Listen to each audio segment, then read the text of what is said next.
mar afora e ao fundo pés. Adentro some o fim do mar, sem lugar.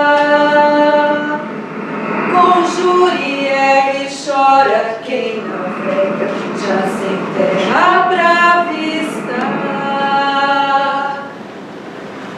O desvario ao leme do navio, olhar de implora pro céu sem luar, direção. O sol na sorte, o frio no vento, onde desalento, a mão que derrubou no mar o norte, o tempo e a razão. Nossa embarcação era um lindo navio de cerca de 400 toneladas, construído em Bombaim com tecas de Malabar. Certo dia, ao anoitecer, observei uma nuvem deveras singular e afastada a noroeste. O aspecto vermelho e crepuscular da lua, a mudança das águas do oceano, que era de uma transparência fora do comum, me chamaram a atenção. A fúria extrema da tempestade, um manto espumante, varreu o navio de proa a popa. Que milagre me deixou com vida! O turbilhão montanhoso do oceano nos embofara. Eu e mais um sobrevivemos. Depois, era apenas eu.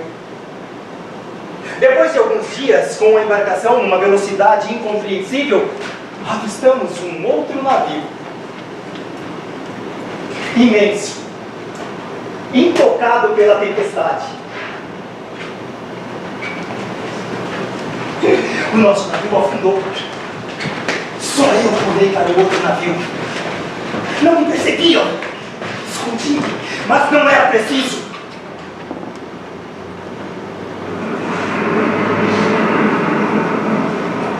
Quando o mar enfim quiser voltar, onde andar secou, talvez possa espraiar minha dor.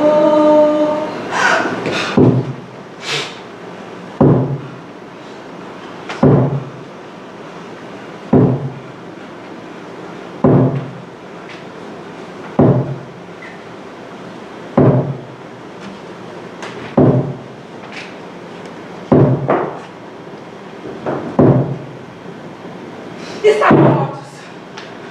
Estão mortos!